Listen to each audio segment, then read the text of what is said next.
स्वामी समर्थ. तुम्हा सर्वांनाच माहिती आहे की येत्या 10 तारखेला गुरुपौर्णिमा आहे. तर गुरुपौर्णिमेनिमित्त तुम्ही सर्वजण सेवेला लागलाच असाल. काही जण 21 दिवसाच्या सेवेला सुरुवात केली असेल, 11 दिवसाच्या सेवेला सुरुवात केली असेल आणि काहींनी अजून सुरुवात केली नसेल, तर त्यांनी काय करावं त्यासाठीच हा व्हिडिओ आहे. तर व्हिडिओ पूर्ण बघा, स्किप न करता बघा आणि व्हिडिओ आवडल्यास लाईक, शेअर, सबस्क्राईब करायला विसरू नका. चला तर मग व्हिडिओला सुरुवात करते.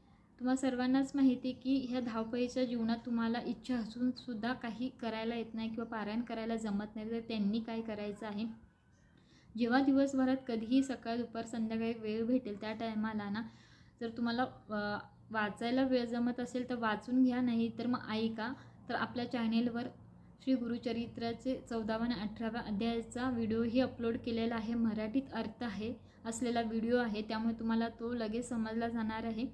आणि तुम्हाला तर माहितीच आहे की श्री गुरुचरित्राच्या 14व्या अध्यायाचा वाचन केल्याने किंवा ऐकल्याने आपल्या आयुष्यात जी काही संकट असणार आहे, समस्या असणार आहेत, त्या दूर होणार आहेत. आणि 18वा अध्याय जर तुम्ही ऐकला किंवा वाचला तर त्या अध्यायाने तुम्हाला ना जे तुमचं दारिद्र्य आहे ते दूर होणार आहे. आर्थिक समस्या असेल तर त्यातनं बाहेर पडण्यासाठी हा 18वा अध्याय केला जातो. कर्जातून मुक्ती मिळण्यासाठी ह्या अध्यायाचं पठण केलं जातं. तर हा दोन्ही अध्यायाचं मराठीत अर्थ असलेला व्हिडिओ आपल्या चॅनलवर अपलोड केलेला आहे. ते तुम्हाला वाचायला जमलं तर नक्की वाचत जावा, नाही जमलं तर ऐकत जावा यूट्यूबवर लावून.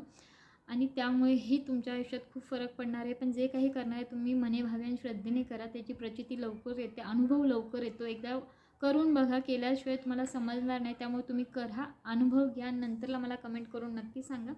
आणि ज्यांना पारायण करायची इच्छा आहे, गुरुचरित्र पारायण करायची इच्छा आहे पण वेळ नाही किंवा तेवढं नाही जमणार आहे करायला, तर त्यांनी रोज गुरुपौर्णिमेनिमित्त गुरुपौर्णिमेपर्यंत तरी केलं तरीही चालणार आहे किंवा तुम्ही रोज केलं तरीही चालणार आहे. ते म्हणजे एक श्लोकी गुरुचरित्र. श्लोकी गुरुचरित्राचंही तुम्ही रोज श्रवण किंवा पठण केल्याने तुम्हाला गुरुचरित्राचं पारायण केल्याचं फळ मिळणार आहे. हे मी रोज बोलते माझ्या घरात देवघरात आरती झाल्यानंतर, दिवा लावल्यानंतर मी रोज बोलत असते. तुम्हीही बोला, अनुभव घ्या, पण मनेभावे श्रद्धेने करा, त्याचा अनुभव लवकर येईल. तर एक श्लोकी गुरुचरित्र तुम्ही गुगलवर सर्च केलं तरी मिळून जाईल किंवा मीही तुम्हाला आता चॅनेलमध्ये सांगते तुम्हाला काय आहे एक श्लोकी गुरुचरित्र. तुम्ही लिहून घ्या, व्हिडिओमध्ये सांगते मी किंवा डिस्क्रिप्शन बॉक्समध्ये किंवा इथे स्क्रीनवर साईडला मी देईन. एक श्लोकी दत्त गुरुचरित्र काय येते ते तुम्ही रोज श्रवण करा, पठण करा, जसं जमेल तसं करा. पण तेही केल्याने तुम्हाला गुरुचरित्र पारायण केल्याचं फळ नक्की मिळणार आहे, तर करून घ्या तुम्ही. चला तर मग एक श्लोकी गुरुचरित्राला सुरुवात करते. दत्ताचा अवतार झाला कलयुगी श्रीपाद पीठापुली, त्यांचा दुसरा नृसिंह सरस्वती, कारंजा गामातीरी तीर्थहिंडत पादला, भिलवडीचे संगमात येथून या मठ गांगणापुरी वसेवारी दिनांचे श्रम. हे एक श्लोकी दत्त गुरुचरित्र आहे. तर मी तुम्हाला स्क्रीनवर देईल आणि ही मनेभावे करा, नक्की फळ येईल. आणि काही अडचण असेल, प्रॉब्लेम असेल, खूप सारे समस्या असेल तर दत्तगुरूंचा धावा करा, ते नक्की मदतीला येतात. स्वामींचा धावा करा. स्वामी, दत्तगुरू, श्रीपाद, शिवल्लभ हे सर्व एकच आहेत. तुम्ही मनेभावे ज्यांना हाक मारणार आहे ते तुमच्या मदतीला येणार आहे. आपले कर्म चांगलं ठेवा, चांगलं वागा, चांगलं बोला, सर्व आयुष्यात चांगलंच होणार आहे. आणि आध्यात्मिकडे थोडं वळलात तर त्या गोष्टीतनं तुम्हाला जास्त समजणार आहे. म्हणजे आयुष्य काय आहे, आपण काय केलं पाहिजे, कोणत्या गोष्टीला महत्त्व दिलं पाहिजे, कोणत्या गोष्टीचं प्राधान्य पहिलं आहे.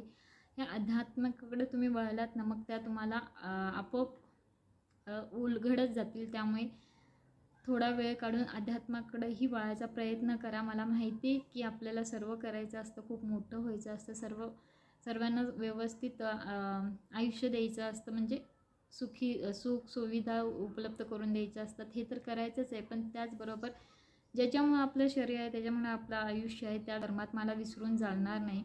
त्यामुळे त्या परमात्म्यासाठीही थोडा वेळ काढा आणि त्यांचं नामस्मरण करत जावा. आयुष्यात खूप सारे अडचणी, प्रॉब्लेम असतील ते त्याचा भार खूप कमी व्हायला मदत होईल. परमात्म्याकडे वळल्यामुळे किंवा परमात्म्याकडे आपण त्यांना परमात्म्याच्या स्वाधीन गेल्यामुळे आपल्या आयुष्यातले खूप सारे समस्या दूर होणार आहेत. एकदा प्रयत्न करून बघा, त्या ह्याच्याकडे अध्यात्माकडे वळायचा प्रयत्न करा.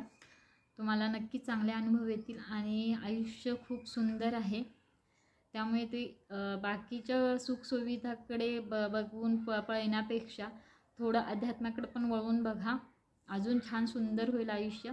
आणि सर्व गोष्टी मार्गी लागतील ह्यावर माझा विश्वास आहे. तुम्ही पण प्रयत्न करून बघा. आणि आतासाठी श्री स्वामी समर्थ. जय जय स्वामी समर्थ. श्री गुरुदेव दत्त.